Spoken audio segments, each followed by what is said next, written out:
மலர்கள் கேட்டேன் வனமே தந்தனை தண்ணீர் கேட்டேன் அமிர்தம் தந்தனை மலர்கள் கேட்டேன் வனமே தந்தனை. ஹாய் ஃப்ரெண்ட்ஸ், எல்லாருக்கும் வணக்கம். இது லாஸ்ட் வீடியோட கண்டினியூஷன் தான், அப்படியே கண்டினியூ ஆகுது. ஸோ அன்றைக்கி வந்து நான் ராகி அடைலாம் செஞ்சு கொடுத்துட்டு கூட்டிகிட்டு போனேன். வெளியில் கூட்டிகிட்டு போகும்போது எப்போவுமே வந்து பசங்களை கொஞ்சம் ஃபில்லிங்காக கூட்டிகிட்டு போனோன்னா போகிற வேலையை கொஞ்சம் ஃப்ரீயாக முடிச்சுட்டு வரலாம். இல்லைனா அவங்க பசிக்குதுன்னு சொன்னாங்கன்னா அப்புறம் நம்ம அதுக்கு எதாவது டைம் ஸ்பெண்ட் பண்ணுற மாதிரி இருக்கும். அதனால் வந்து நான் சாப்பிட வச்சு தான் கூட்டிகிட்டு போனேன். எங்கேயும் போல் பக்கத்தில் ஹேர் கட்டுக்கு தான் கூட்டிகிட்டு போனேன். சாருக்கு நிறைய முடி வந்து ஃப்ரண்ட்டில் நிறையா இருந்துச்சு. ஸோ வந்து லைட்டாக ட்ரிம் பண்ணலாம் அப்படின்ட்டு லைட்டாக இல்லை நல்லாவே ட்ரிம் பண்ணி விட சொன்னேன். ஏன்னா ஸ்கூல் வேறு ரீஓப்பன் ஆக போகுது அப்படின்னு சொல்லிட்டு. ஆனால் சாருக்கு வந்து ஹேர் கட்னாலே பிடிக்காது. அன்றைக்கி வந்து சும்மா காமெடி பண்ணிகிட்டு இருந்தேன் கிட்டே போய், அதனால் சிரிச்சிட்டு இருந்தார். சொல்லிகிட்டு இருந்தார் அந்த பையன்கிட்ட, இந்த மாதிரி வந்து எனக்கு நிறையா வெட்டாதீங்க, அம்மா சொல்கிற மாதிரி ரொம்ப கம்மியாக விட்டுங்கன்னு. அதுக்கப்புறம் பார்த்துட்டு வேறு ஷாக் வேறு ஆனார். ஃப்ரண்ட்டில் மட்டும் அவருக்கு ஹேர் வேணுமா, ஏன்னா கொஞ்சம் ஸ்கூலுக்கு போகும்போது ஸ்டைலிங் பண்ணிவிட்டு போகணும் அப்படின்னு சொல்லிட்டு. மோஸ்ட்லி நான் தான் வந்து ஹேர் கட்டுக்கு கூப்பிட்டு போகிற மாதிரி இருக்கும். வீக்கெண்ட்ஸில் அந்த மாதிரி போகிறதா இருந்தால் மட்டும்தான் ஹஸ்பண்ட் கூப்பிட்டு போவாங்க.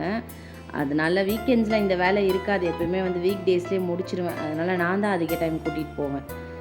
அந்த பையன் என்ன கேட்டாங்கன்னா, ஹேர் கட் பண்ணுறவங்க இந்த லைன் மாதிரி போட்டு விடவான்னு. நான் கொஞ்சம் ஃபஸ்ட்டு யோசித்தேன், இது வரைக்கும் அந்த மாதிரி போட்டது இல்லையேன்னு. அவன் சொன்னால் அப்பா கூட போகும்போது ஒரு தடவை போட்டிருக்கம்மா அப்படின்னா. சரி ஏதோ லைன் தான் போட போகிறாருன்னு பார்த்தா, முடிச்சதுக்கப்புறம் பார்த்தா ஏதோ எக்ஸ் மாதிரி போட்டு வச்சுருந்தாரு.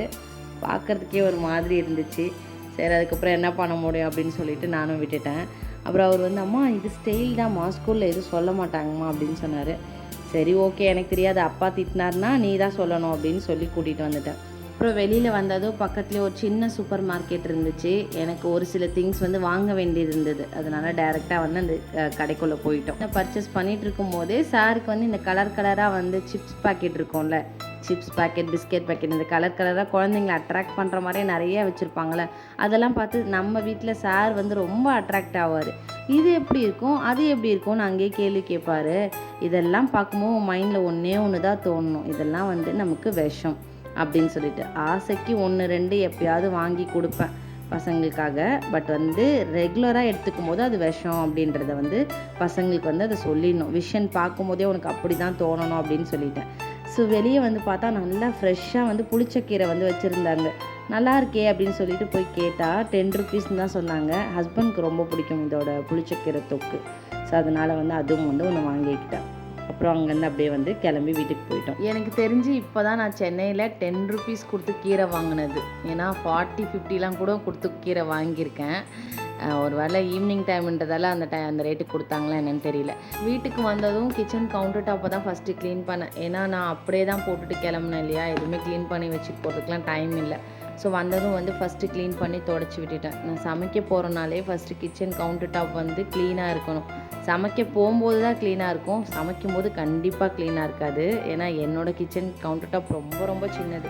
க்ளீனாக இருக்காது இந்த சென்ஸ், நிறைய அங்கங்கே வந்து கொஞ்சம் கிளட்டராக இருக்கும், திங்ஸ்லாம் வச்சுருப்பேன். ஏன்னா கொஞ்சம் தானே இது இருக்குது கவுண்டர் டாப். அதனால் வந்து என்னால் வேறு எங்கேயுமே வச்சு பண்ண முடியாதுன்றதால சமைக்கும்போது கொஞ்சம் அப்படியே தான் இருக்கும். முடிச்சதுக்கப்புறமா எடுத்து க்ளீன் பண்ணி வச்சிருவேன். ஹஸ்பண்ட் வந்து ஒரு 2 வீக்ஸாக வந்து கருவாட்டு குழம்பு கேட்டுட்டு இருக்கிறாங்க.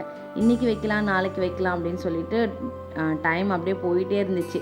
சரின்னு வந்ததும் வந்து அந்த ஒர்க் ஸ்டார்ட் பண்ணிட்டேன். அதாவது நாளைக்கு தான் வைக்க போகிறேன், அது இன்றைக்கே வச்சோன்னா டேஸ்ட் இன்னும் நல்லாயிருக்கும் இல்லையா, அதனால வந்து நைட்டே வந்து வச்சுட்டேன். ஃபஸ்ட்டு எண்ணெய் ஊற்றிட்டு அதில் வந்து வடகம் போட்டு தான் தாளிப்பேன் எப்போவுமே. வடகம் ரொம்ப கம்மியாக இருந்ததால் அஞ்சரை பெட்டியிலேருந்து கொஞ்சம் திங்ஸ்லாம் எடுத்து போட்டு தாளிப்பு கொடுத்துட்டு அதுக்கப்புறமா வந்து வெங்காயம் போட்டு நல்லா வதக்கிக்கிட்டேன். வெங்காயம் நல்லா ஓரளவுக்கு வதங்கினதுக்கப்புறமா தக்காளி சேர்த்து வதக்கிக்கலாம். அதுக்கப்புறம் வந்து ஒரு 2 பச்சை மிளகாவை வந்து இந்த மாதிரி உடச்சி அதையும் சேர்த்துக்கிட்டேன். இந்த வெங்காயம் தக்காளி வதங்கிறதுக்குள்ளே காயெல்லாம் கட் பண்ணி வச்சிடலாம். வெஜிடபிள்ஸ் வந்து நிறைய போட்டால் தான் ஹஸ்பண்ட்க்கு இந்த குழம்பு பிடிக்கும். மெயினாக இந்த குழம்பு ஏன் பிடிக்குதுன்னா நிறைய வெஜிடபிள்ஸ் இருக்கும் அப்படின்றதால தான். இதில் வந்து கத்திரிக்காய், உருளைக்கிழங்கு, வாழைக்காய், முருங்கைக்காய், இந்த மாதிரி நிறைய காய் போட்டு பண்ணால் ரொம்ப பிடிக்கும் அப்படின்றதால முடிஞ்ச அளவு எல்லாமே சேர்த்துக்கிட்டேன். உருளைக்கிழங்கு மட்டும் ஒன்று தான் சேர்த்துக்கிட்டேன். கத்திரிக்காய் கொஞ்சம் நிறையவே சேர்த்துக்கிட்டேன். இப்போ நான் வைக்கிறது கிராமத்தில் இந்த பாட்டிங்கெலாம் வைப்பாங்களே அந்த ஸ்டைலில் தான் இருக்கும் அப்படின்னு நான் நினைக்கிறேன். தெரியல எப்படி நீங்கள் எப்படி வைப்பீங்கன்றது மறக்காமல் கமெண்ட்டில் ஷேர் பண்ணுங்கள். ஸோ வெங்காயம் தக்காளிலாம் நல்லா வதங்கினதுக்கப்புறமா நம்ம கட் பண்ணி வச்சுருக்கிற வெஜிடபிள்ஸ் எல்லாத்தையும் நல்லா வாஷ் பண்ணிவிட்டு இது கூட சேர்த்துக்கலாம். எத்தனை பேருக்கு இந்த மாதிரி தோணும்னு தெரியல. இந்த மாதிரி குழம்பு வைக்கும்போதும் சரி, பிரியாணி செய்யும்போதும் சரி, இந்த மாதிரி ஒரு பதத்தில் தொக்கு மாதிரி வரும் இல்லையா, அந்த டைமில் டக்குன்னு ஒன்று தோணும், இதை அப்படியே ஆஃப் பண்ணிவிட்டு சூடாக சாதத்தில் பிசைஞ்சு சாப்பிட்றலாமா அப்படின்ற மாதிரி இந்த குழம்பு ப்ராசஸ்லாம் நிறுத்திட்டு அந்த மாதிரி ஒரு இது வந்து எனக்கு அடிக்கடி தோணும். ஹஸ்பண்ட் கூட நிறைய டைம் சொல்லியிருக்காங்க. ஈவன் பிரியாணி செய்யும்போது கூட அது நம்ம தொக்கு மாதிரி செஞ்சிட்ருப்போம்ல, அப்போ வந்து பிரியாணி செய்வேனா அப்படியே ஒயிட் ரைஸ் வச்சுட்டு இது கூட மிக்ஸ் பண்ணி சாப்பிட்றலாம் அப்படின்னு சொல்லிட்டு சொல்லுவாங்க. உங்களுக்கு யாருக்கா அந்த மாதிரி தோணுமான்னு சொல்லுங்கள். ஸோ காயெல்லாம் போட்டு நல்லா வதக்கி விட்டுறணும். ஒரு 50% வந்து இந்த காய் வந்து வதங்கி வரணும். அதுக்குள்ளே நம்ம இந்த கருவாடு எடுத்து க்ளீன் பண்ணி வச்சிடலாம். இந்த கருவாடு வந்து பாண்டிக்கு போகும்போது ஈசிஆரில் ஒரு இடத்துல வந்து வாங்கினோம். நல்லா இருந்துச்சு. நிறைய கருவாடு வந்து வச்சுருந்தாங்க. இது வந்து இதுக்கு முன்னாடி நாங்கள் வாங்கினதில்ல இந்த கருவாடு. இதோட பேர் கூட தெரியல. உங்களுக்கு தெரிஞ்சால் மறக்காமல் கமெண்ட்டில் ஷேர் பண்ணுங்கள். அந்த அவங்க மீன் கொடுக்குறவங்க வந்து சொன்னாங்க, இது நல்லாயிருக்கும், நீங்கள் ட்ரை பண்ணி பாருங்கள். இல்லை இது என்னன்னே தெரியலையே, இதுக்கு முன்னாடி வாங்கினது இல்லைன்னு சொன்னேன். நீங்கள் வாங்கிட்டு போங்க ஒரு தடவை, நெக்ஸ்ட் டைம் வந்து தேடி வந்து கேட்பீங்க, நல்லாயிருக்கும், வாசமாக இருக்கும் அப்படின்லாம் சொன்னாங்க. சரின்னு சொல்லி கொஞ்சமாக மட்டும் வாங்கிக்கிட்டோம். பட் உண்மையாலே ஒரு தடவை வந்து தொக்கு ரெடி பண்ணியிருந்தேன், கருவாட்டு தொக்கு. சான்ஸே இல்லை, சூப்பராக இருந்தது. அதுலேருந்து இதோட பேர் தெரிஞ்சுக்கணுன்னு ரொம்ப ஆசை. அம்மாவுக்கு ஃபோட்டோ எடுத்து அனுப்புனப்போ அவங்களுக்குமே தெரியல, ஏன்னா அம்மாவுமே இந்த கருவாடு வந்து வாங்கினதில்லை அப்படின்னு சொன்னாங்க. பட் உண்மையிலே நல்லா இருந்தது. என்ன ஒன்று, இது கட் பண்ண முடியல சிசர் வச்சு, ரொம்பவே ஹார்டாக இருந்தது. கொஞ்சம் நேரம் ட்ரை பண்ணி பார்த்தேன், அப்புறம் முடியலன்னு சிசரை தூக்கி ஓரமாக வச்சு கையாலே கட் பண்ணி போட்டாச்சு. அதுக்கப்புறம் நல்லா வாஷ் பண்ணிவிட்டு தண்ணியில் ஒரு 10 மினிட்ஸ் வந்து போட்டு வச்சுட்டேன், குழம்பு கொதித்து வர வரைக்கும். நான் வந்து லாஸ்ட்டாக தான் கருவாடு போடுவேன். குழம்பு என்னடா கம்மியாக இருக்குதுன்னு யோசிக்காதீங்க. இவருக்கு வந்து சாருக்கு வந்து கருவாட்டு குழம்பு பிடிக்காது, தம்பிக்கு. அதனால் வந்து பாதி வந்து எடுத்து வச்சாச்சு காரக்குழம்பு மாதிரி. இது இருக்கிற குழம்புல மட்டும் கருவாடு போட்டு அப்படியே வந்து இந்த மாதிரி ஏடு கட்டி வந்ததுக்கப்புறமா வந்து அப்படியே ஆஃப் பண்ணி வச்சாச்சு. ஸோ அன்றைக்கி நைட்டு டின்னருக்கு ஹஸ்பண்டுக்கு பிடிச்ச மாதிரி அவர் கேட்ட மாதிரி சூடான சாதம், சுட சுட கருவாட்டு குழம்பு, பாயில்டு எக் வச்சு டின்னர் கொடுத்தாச்சு. அன்றைக்கி சரியான வேலை. இதில் வெளியே வர போயிட்டு வந்தோன்னா ரொம்ப மோசமாக இருந்துச்சு கிச்சன். சரி என்ன பண்ணுறது அப்படின்னு சொல்லிட்டு ஃபுல் க்ளீன் எல்லாமே பண்ணி முடிச்சுட்டு போயிட்டு நானுமே லைட்டாக ரெஃப்ரெஷ் ஆகி வந்துட்டு, மேங்கோ வந்து இன்றைக்கி செய்யலாம் நாளைக்கு செய்யலாம் ஐஸ்கிரீம் சொல்லி தள்ளி போட்டுகிட்டே இருந்தேன். ஸோ அதையுமே வந்து கையோட ரெடி பண்ணி வச்சிடலான்னு சொல்லிட்டு ஸ்டார்ட் பண்ணிட்டேன். குட்டீஸ் வந்து சொல்லிட்டேன் நான் அம்மா வந்து ரெடி பண்ணி தரேன்னு. ஒரு 2-3 நாள் தள்ளி போடலாம், அதுக்கும் மேலே போட்டோன்னா அவங்களும் பாவம் தாங்க மாட்டாங்க. ஸோ அதனால் வந்து அன்றைக்கி ரெடி பண்ணி கொடுத்துடலான்னு சொல்லிட்டு கையோடு முடிச்சிட்டேன். ஃபஸ்ட்டு ஒரு நல்ல டேஸ்ட்டாக நல்லா ஸ்வீட்டாக இருக்கிற மேங்கோவாக பார்த்து நல்லா கட் பண்ணி அதை வந்து மிக்ஸி ஜாரில் போட்டு தேவைக்கு ஒரு 2 ஸ்பூன் வந்து சர்க்கரை ஆட் பண்ணிக்கோங்க. அதுக்கப்புறம் வந்து ஒரு 3 ஸ்பூன் வந்து பால் பவுடர் ஆட் பண்ணிக்கலாம். அதுக்கப்புறம் ஃப்ரெஷ் க்ரீம் இருக்குல்ல, அது வந்து கொஞ்சமாக வந்து சேர்த்துக்கிட்டேன், சும்மா அந்த க்ரீமி டெக்ஸ்சர் வரணும் அப்படின்றதுக்காக.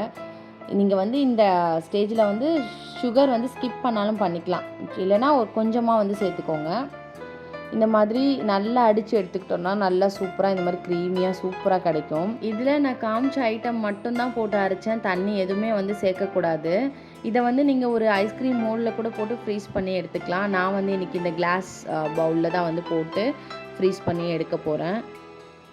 ஸோ இந்த அரைச்ச பேஸ்ட்டை அப்படியே வந்து இந்த கிளாஸ் ஜாருக்கு அப்படியே கிளாஸ் பவுலுக்கு அப்படியே ட்ரான்ஸ்ஃபர் பண்ணிவிட்டு, அதுக்கப்புறம் வந்து கொஞ்சமாக வந்து இன்னும் கொஞ்சம் நல்லா இருக்கட்டுமேன்னு சொல்லி பாதாம் வந்து கொஞ்சம் அப்படியே நறுக்கி அதுவும் வந்து சேர்த்துக்கிட்டாச்சு.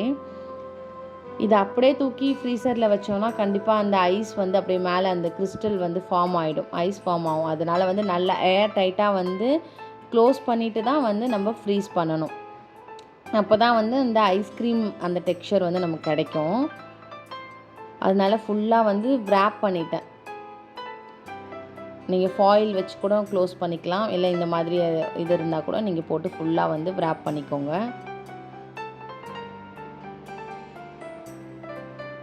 பட் நீங்கள் ஃப்ரீசரில் வைக்கிறது ரொம்பவே வந்து காற்று உள்ளே போகாத மாதிரி நல்லா டைட்டாக க்ளோஸ் பண்ணி வைக்கணும். ஸோ 2 சைடும் வந்து நல்லா wrap பண்ணி வச்சுட்டேன். ஸோ சுத்தமாக வந்து காற்று உள்ளே போகாத மாதிரி டைட்டாக க்ளோஸ் பண்ணிவிட்டு, அதுக்கப்புறமா வந்து லிட் போட்டு க்ளோஸ் பண்ணி ஒரு 4 to 5 hours வந்து ஃப்ரீஸ் பண்ணி எடுத்துக்கலாம். இப்போ அங்கங்கே கேட்குற நியூஸை பார்க்கும்போது எவ்வளோ டைம் எடுத்தாலும் பரவாயில்ல, கால் வலித்தாலும் பரவாயில்ல, வீட்டிலே பசங்க கேட்குறத செஞ்சு கொடுத்துடலான்னு தான் தோணுது. பயந்து பயந்து ஒன்று வாங்கி கொடுக்கறதுக்கு நம்மளே வீட்டில் ரெடி பண்ணி கொடுத்துடலான்னு. ஸோ ஒரு 4 to 5 ஹவர்ஸ் வச்சதுக்கப்புறமா எடுத்து பார்த்தோன்னா இந்த மாதிரி ஐஸ்லாம் எதுவுமே ஃபார்ம் ஆகிருக்கு. நம்ம அழகாக நம்ம க்ளோஸ் பண்ணி வச்சுருக்கோம் இல்லையா. ஸோ கரெக்டாக நமக்கு அந்த ஐஸ்கிரீம் டெக்ஸ்சரில் அப்படியே கிடைக்கும். நீங்கள் வெளியே எடுத்ததும் சாப்பிட முடியாது அப்படின்றதால ஒரு 15 மினிட்ஸ் வந்து நீங்கள் நார்மல் ஃப்ரிட்ஜில் வந்து வச்சுட்டு கூட நீங்கள் எடுத்து சாப்பிட்லாம், நல்லாயிருக்கும். இப்படி சூப்பராக வந்து ஐஸ்கிரீம் வந்து நமக்கு ரெடி ஆகிருக்கு பார்த்தீங்களா. இப்போ நீங்கள் அப்படியே வச்சுருந்தீங்கன்னா அந்த ஐஸ் கிறிஸ்டல் மாதிரி வந்து மேலே அப்படியே ஃபார்ம் ஆகிருக்கும். அது உங்களுக்கு சாப்பிட்றதுக்கு கரெக்டான கன்சிஸ்டன்சியாக இருக்காது. எவ்வளோ சூப்பராக க்ரீமியாக சூப்பராக வருது பாருங்கள். நான் அந்த சுகர் போடாமல் கூட நம்ம ரெடி பண்ணலாம், டேஸ்ட் நல்லா தான் இருக்கும். கூட கொஞ்சமாக கட் பண்ண மேங்கோஸும் போட்டுட்டு அது கூட டேஸ்ட் நல்லாயிருக்கும் அப்படின்றதால சாப்பிட்டு பார்த்தேன். டேஸ்ட்டு சூப்பராக இருந்துச்சு. கண்டிப்பாக வந்து உங்கள் குட்டீஸ் ட்ரை பண்ணி பாருங்கள். இந்த vlog உங்களுக்கு கண்டிப்பாக பிடிச்சிருக்குன்னு நம்புகிறேன். பிடிச்சிருந்தா ஒரு சின்ன லைக் கொடுத்துருங்க. நம்ம சேனல் ஃபஸ்ட் டைம் பார்க்குறீங்கன்னா சாய் ஹோம் vlog மறக்காமல் சப்ஸ்கிரைப் பண்ணி சப்போர்ட் பண்ணுங்கள். வேறு ஒரு இன்ட்ரெஸ்டிங்கான vlogல நான் உங்களை மீட் பண்ணுறேன். until then bye. Thanks for watching.